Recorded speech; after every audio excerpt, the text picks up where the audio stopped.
அனைத்திந்திய அண்ணா திராவிட முன்னேற்றக் கழகத்தின் கொடி மற்றும் சின்னம் பன்னீர்செல்வத்திற்கு சொந்தமா?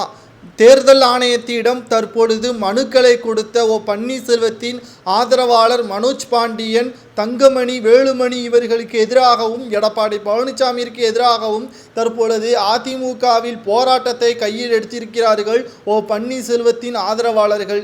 அனைத்து இந்திய அண்ணா திராவிட முன்னேற்ற கழகத்தின் உரிமை மீட்பு குழு என்ற அனைத்து இந்திய அண்ணா திராவிட முன்னேற்ற கழகத்தை மீட்டெடுப்பதற்காக தொண்டர்களை ஒன்று கூட வேண்டும் என்பதற்காகவும் தற்பொழுது தமிழகம் முழுவதும் சுற்றுப்பயணம் மேற்கொண்டிருக்கக்கூடிய பன்னீர்செல்வம் அவர்கள் நாடாளுமன்ற தேர்தல் வருவதற்கு இன்னும் 2 மாதங்களே இருக்கக்கூடிய நிலையில் ஒட்டுமொத்த அதிமுகவும் உள்ள தொண்டர்கள் தன் பக்கம் இருக்கிறார்கள் என்பதை நிரூபிப்பதற்காக ஏப்ரல் மாதத்தில் திருச்சியை விட மிக பிரம்மாண்டமாக ஏற்கனவே முதல் மாநாடு திருச்சியில் நடைபெற்றது என்பதும் குறிப்பிடத்தக்கது.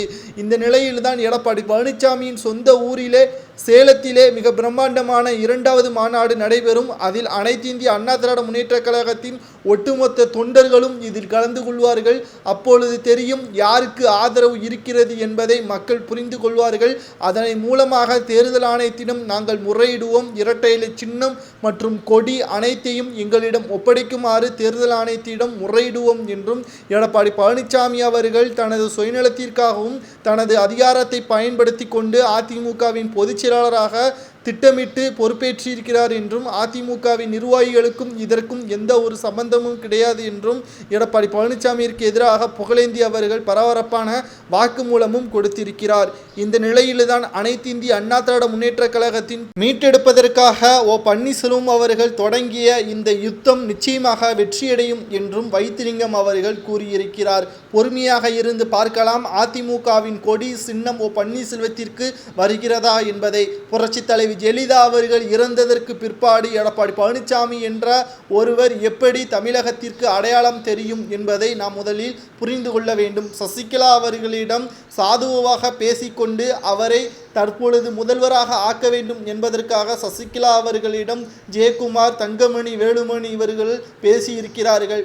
பன்னீர்செல்வம் அவர்கள் தொடர்ந்து 4வது முறையாக முதல்வராக தேர்வு செய்தால் நிச்சயமாக உங்களிடம் இருந்து அதிமுக பறிபோகும், நிச்சயமாக புதிய ஆதரவாளரை முதல்வராக தேர்வு செய்தால் மட்டும்தான் அவர் பயத்தில் நீங்கள் சிறைக்கு சென்றாலும் திரும்பி வந்தவுடன் அந்த பதவியை உங்களிடம் கொடுப்பார் என்றும் கூறியுள்ளனர். ஆனால் சசிகலா அவர்கள் இதை பற்றி எதையும் யோசிக்காமல் உடனடியாக அவர்களது பேச்சை கேட்டு எடப்பாடி பழனிசாமியை தேர்வு செய்தனர். நினைத்தபடி அனைத்து காரியமும் வெற்றிகரமாக நடைபெறுகிறது என்று கூறி எடப்பாடி பழனிசாமியின் ஆதரவாளர்கள் இதனை மனப்பூர்வமாக ஏற்றுக்கொண்டார். காலில் விழக்கூடிய காட்சிகளையும் நாம் பார்த்திருப்போம்.